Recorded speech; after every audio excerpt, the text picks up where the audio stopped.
মানবেন্দ্রবাবু, যেটা প্রশ্ন সেটা হচ্ছে যে আহ, বিশ্বকাপ প্রথম বাঙালি ক্রিকেটার হিসেবে রিচার হাতে বিশ্বকাপ, বাবা হিসেবে গর্ব তো ডেফিনেটলি, কতটা গর্ব জিজ্ঞেস করলেও বলতে হবে, এর কোনো সীমা হয় না। কিন্তু তাও নিজের এই মুহূর্তের অনুভূতিটা যদি একটু শেয়ার করেন।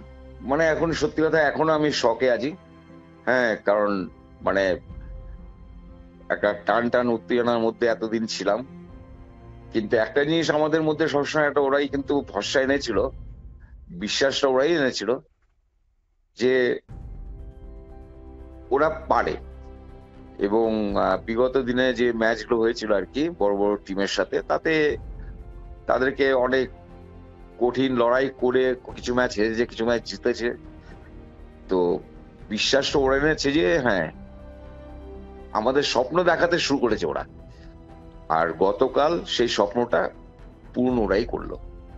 তো তার মধ্যে নিজেদের সন্তানরা যদি একটা ছোট রোল প্লে করে, তাহলে সেটা বাড়তি আমাদেরকে একটা উৎসাহ বাড়তি দেয়। তো আনন্দ তো তার ভাষা তো ভাষায় প্রকাশ করা যায় না, তা আমি আগা করেই বলেছি, আবার বলছি। হুম, কিন্তু সেলিব্রেশন চলছে, চলবে। মেয়ে যখন বিশ্বকাপ জিতলো মাঠে, তোমাকে নিশ্চয়ই হাতে ট্রফিটা তোমাদের হাতেও দিয়েছে, এবং মাঠটা ঘুরিয়ে বা ওর যে অনুভূতি, মেয়ের প্রথম প্রতিক্রিয়া কি ছিল, রিচার প্রথম প্রতিক্রিয়া তোমাদের মাঠে যখন কথা হলো? মানে ও তো প্রতিক্রিয়া মাঠে যা দেওয়ার দিয়েছিলই। হুম। হ্যাঁ, কিন্তু আমাদেরকে একটাই, যে ও আমাদেরকে সাথে অংশীদার করতে চায় আর কি। সব সব মেয়েরাই যেরকম তাদের বাবা মা গার্জেন যারা ছিলেন আর কি, সবাইকে অংশীদার করেছেন, ঠিক আছে, সেরকম আমাদেরকেও কিন্তু ও নিয়ে গিয়ে এখানে সেখানে পরিচয় করিয়ে দেওয়া বা ফটো তোলা বা কাপটা হাতে দেওয়া, মানে এই জিনিসগুলো শেয়ার করেছে আর কি। তো it was a proud moment for us. তোমার কাছে যে 12-13 বছর বয়সে, মানে তোমার লড়াইটা তো আজকের নয়, আমি ঠিক 10-15 বছর আগে যদি ফিরে যাই, সেই সময় তোমার 2010-11 সাল, মেয়েকে ক্রিকেটার করবে ঠিক করেছো বা ভেবেছো, কারণ তুমি নিজে ক্রিকেটার ছিলে, আম্পায়ারিং করো সিএবির, আচমকা নিয়ে গেলে মাঠে যেখানে কোনো মহিলা ক্রিকেটই নেই, শিলিগুড়ির মতো জায়গায় সত্যিই নেই।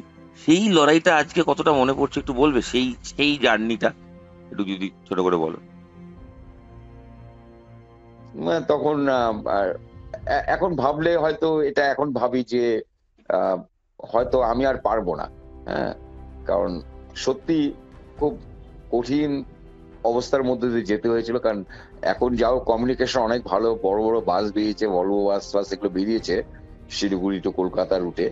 তখন কিন্তু সেই সুযোগটা ছিল না। এক সেকেন্ড হচ্ছে আহ, আর্থিক সক্ষমতা অতটা ছিল না। হ্যাঁ, মানে ফাইন্যান্সিয়াল যে দিকটা, ওটাও কিন্তু আমাদের খুব একটা ভালো ছিল না। তো এই দুটো মিলিয়ে দুটোকে অ্যাডজাস্ট করে তারপরে আমার টাইমটা ওকে দিতে হতো, কারণ যেহেতু একটা মেয়ে বাচ্চা, তার মধ্যে আমার মেয়ে। হ্যাঁ, তো ছেলে সন্তান আলাদা, মেয়েদের মধ্যে আলাদা, ঠিক আছে, তাদের একটা বাড়তি সিকিউরিটি তখন দিতেই হবে। তো আমাকে ও সাথ দিতে হতো। তো যেখানেই ওকে নিয়ে যেতাম, আমি যেতাম। তো খুব, এখন মনে পড়লে ভাবি যে খুব টাফ, কিন্তু হ্যাঁ, আলটিমেটলি আজকে এই যে ওয়ার্ল্ড কাপ জয়, ওগুলো এখন মনে হয় আমার কাছে কিছু না, ছোট। কাকু, ওই যে জার্নিটা, মানে এটা তো তোমাকে নিশ্চয়ই শুনতে হয়েছে, মেয়ে ক্রিকেট খেলছে, যদিও ঋদ্ধিমান শাহ তার আগে শিলিগুড়ি থেকে টেস্ট খেলে ফেলেছে, সাকসেস পেয়ে গেছে, কিন্তু তাও একটা মেয়ে সন্তান ক্রিকেট খেলছে, এরকম কখনো কটু মানে তীর্যক মন্তব্য শুনতে হয়েছে? কি করছো, মেয়েকে নিয়ে ক্রিকেট খেলছো, কি দরকার, মানে না, এই। আমি আমাকে বলার মতন কাউকে অত সাহস দিইনি। আচ্ছা। হ্যাঁ, পেছনে যদি বলে, আমি যদি না শুনতে পারি, তাতে ওটা নিয়ে আমার ব্যাখ্যা করে কোনো লাভ নেই। কিন্তু বাস্তব জিনিসটা হচ্ছে যে আমি কাউকে সুযোগ দিইনি। কিন্তু কাকু, রিচার আমি একদম ছোট থেকে বলছি, ও তো একদম কম বয়সে ইন্ডিয়া টিম বা বেঙ্গল টিম চান্স পেয়েছে। ওর একটাই প্লাস পয়েন্ট, ওর যে পাওয়ার হিটিং, ওর যে হাতে পাওয়ার, সেটা আমার মনে হয় যে কোনো ছেলেদের চেয়েও বেশি, অনেক ছেলেদের চেয়ে। এই জেনারেটটা, মানে এটা কি ওর ন্যাচারাল পাওয়ার, মানে ওর এই ফ্যাক্টরটা কি, যদি ওর ব্যাটিং এর ফ্যাক্টরটা বলো, এবং ফেয়ারলেস ক্রিকেট যখনই যাবে, অলওয়েজ কম বলে বেশি রান, এটাই ওর টার্গেট।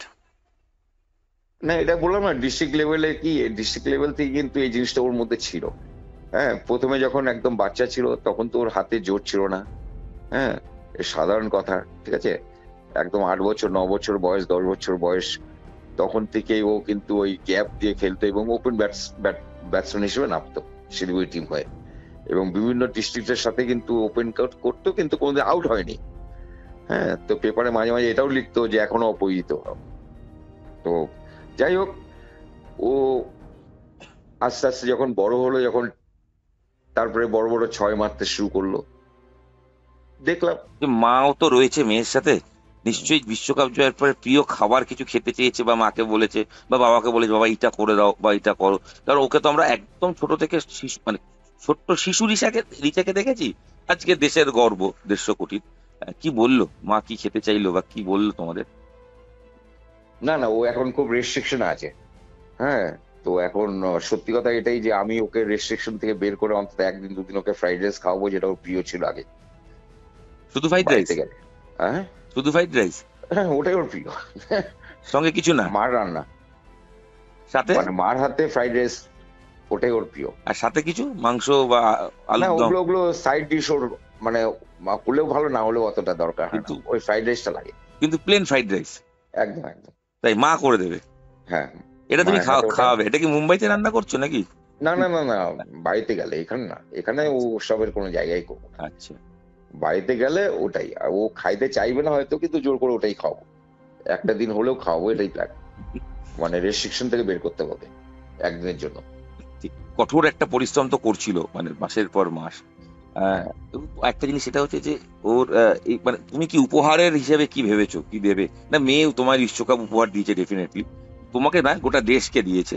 হ্যাঁ, আহ, গর্বিত পিতার কি মনে হয়?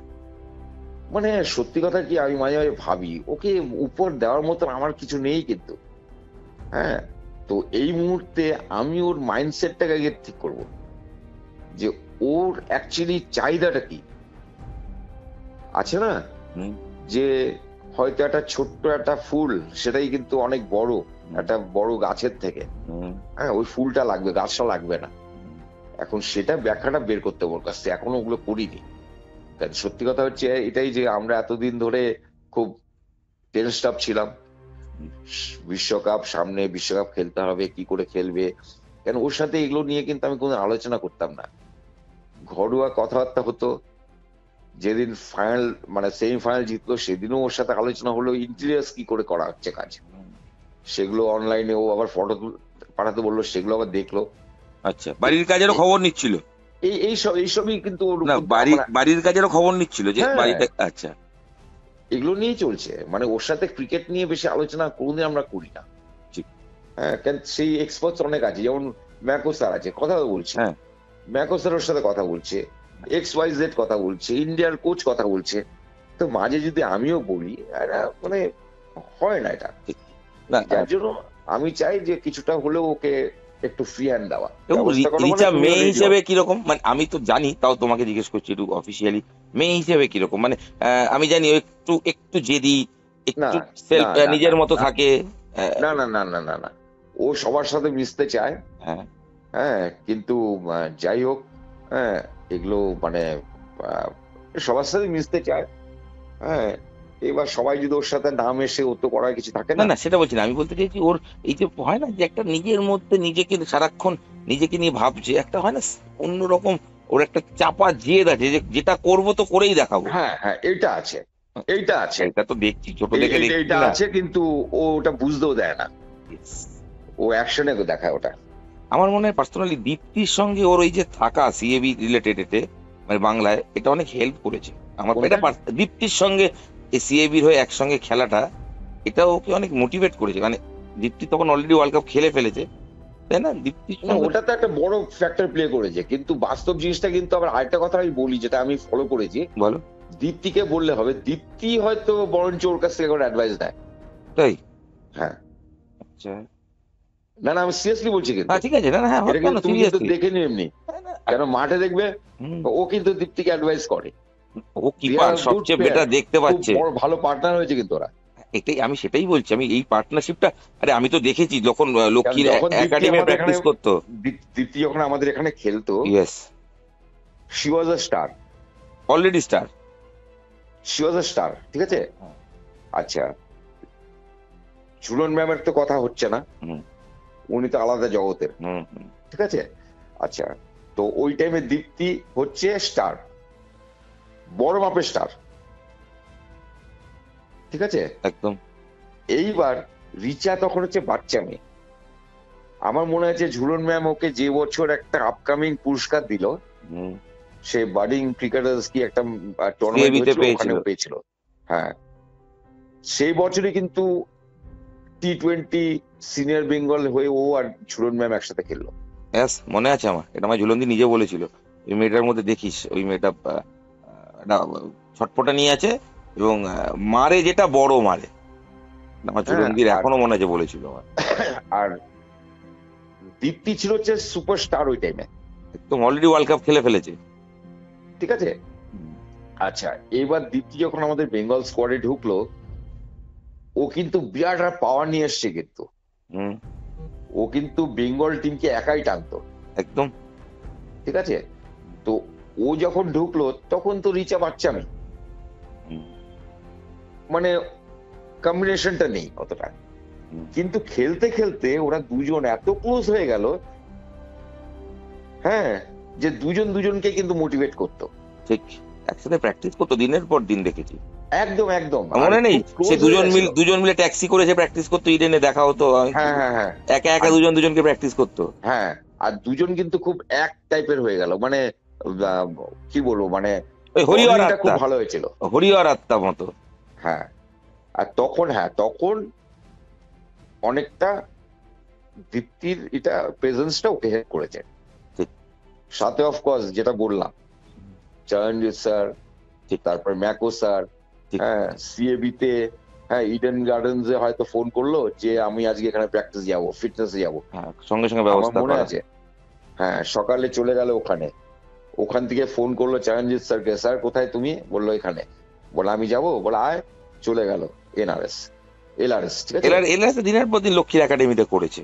হ্যাঁ, তারপর ওখান থেকে ফোন করলো মানে শিবশঙ্কর পাল, হুম, ঠিক আছে, স্যার আপনি, তুমি কোথায়, হুম। বলে মাঠে, বলে তুমি আছো, আমি আসবো, বলে আয়, পাটুলি। বলে ঠিক আছে, দিয়ে সন্ধ্যাবেলা চলে গেল। পাটুলি চলে গেল পাটুলি না, practice। বাগাতে। তখন বাঘাযতীনটা যেটা ছিল তখন আগের, বাগাতিন ছিল, আগের হ্যাঁ একাডেমিটা লক্ষ্মী, হ্যাঁ এই হ্যাঁ ম্যাকোর আগের একাডেমিটা। হ্যাঁ, বাগাতে না, ঠিক আছে। হুম। ওখানে ফ্লাড লাইটের ব্যবস্থা করেছে, জানি তো। সন্ধ্যাবেলা ওখানে প্র্যাকটিস করতে গেল। আমি ঘরে দিনের পর দিন, হ্যাঁ একা একা বসে আছি, কোথায় কোথায় গেল এগুলো মনিটরিং করছি, মানে দায়িত্বটা আমার, সেটা তো তুমি করেছোই। মানে ওটা হচ্ছে আমার দায়িত্ব, আমি বাকি জিনিস বেশি ইন্টারফেয়ার করতাম না, খালি এটাই দেখতাম যে ও সিকিউরলি এক জায়গা থেকে আরেক জায়গায় ঠিক মতো পৌঁছলো কিনা, ঠিক। ব্যাস এইটুকু, এবং খাওয়া দাওয়া ঠিক মতো করছে কিনা, ঠিক। না না, সে বাইরে তো বাড়তি কাজ আমি করতাম। তোমার সাথে কথা হলো না লকডাউনের সময়, প্র্যাকটিস কি করে করাবে, তুমি বললে যে আমি করাচ্ছি নেট লাগিয়ে বাড়ির সামনেটা, আমি স্টোরিও ওটা করেছিলাম। ওটা অ্যাকচুয়ালি সত্যি কথা কি আমি তোমাকে বলি, অ্যাকচুয়ালি কি তখন এই প্র্যাকটিসটা কিন্তু আমি বলবো যে সেই লেভেলের প্র্যাকটিস না, কিন্তু কি ক্রিকেটে থাকা। আবার এখনো থাকা, কথা মনে আছে, থাকা। তুমি আমায় বললে ইরন আমার মনে হচ্ছে ওর ওয়েট গেইন হয়ে যাচ্ছে, ওকে প্র্যাকটিস দিতে হবে, আর মাঠ তো এখানে কোথাও খোলা নেই, আমি প্র্যাকটিস করাচ্ছি। আমি স্টোরি করেছিলাম সেটা নিয়ে। হ্যাঁ, আমি লকডাউনের সময় যত জিমের ইকুইপমেন্ট আছে তুমি সব সব এখন জং কিনেছিলে। পড়ে যাচ্ছে, ইউজ করা হয়নি সেরকম, ঠিক আছে। তখন কিনেছিলাম, দুই একটা ইউজ করেছে, বাকি সব পড়ে আছে এখনো, না না, ঠিক ঠিক। কিছু করার নেই। যাক, তোমাকে আমার পার্সোনালি দেখো, তোমাকে এটা বলি, সেটা হচ্ছে যে অনুভূতি আমার কালকে চোখে জল চলে এসেছিল, আসারই কথা। কারণ এই লড়াইটা তো কম বেশি 5-7 বছর আমিও দেখছি, দীপ্তিকে দেখেছি দিনের পর দিন সিএবি তে বসে রয়েছে নিচে, কেউ কথা মানে যা হয়, মানে মহিলা ক্রিকেট তো সবাই চোখ কুচকে দেখতো, ও মহিলা ক্রিকেট, আচ্ছা ঠিক আছে। এইটা চেঞ্জ হয়েছে কাকু, এইটা সত্যি, মানে এটা আমি তোমায় বলে বোঝাতে পারবো না। মানে আমি তোমার শিলিগুড়িতে গিয়ে তোমার বাড়িতে যখন গিয়ে দেখেছি, বা তোমাদের ওখানেও দেখেছি, হয় না, ক্রিকেট ঠিক আছে, মেয়ে ক্রিকেট এটা হিউজ চেঞ্জ হয়ে গেছে। এবং আমি তোমায় বলছি, ন্যাশনাল হিরো হয়ে গেছে। ঝুলন মিতালিরা যা পারেনি সেটা এরা সবাই করে দেয়। এবং কালকের ইনিংসটা আমি তোমাকে যে যাই বলুক, ও কিন্তু সেমিফাইনাল এবং ফাইনাল দুটো বোথ ইনিংসই ক্যামিও রোল, এবং দুটোই পাওয়ারফুল ইনিংস। কি হয়, এই ইনিংসটা ঢাকা পড়ে যায় বাকিদের এতে, কিন্তু এই 24 বলে 34 না হলে 298 হয় না। আর 270-80 রানটা থেমে গেলে রানটা একটু সাউথ আফ্রিকা চেস করে দিতে পারে।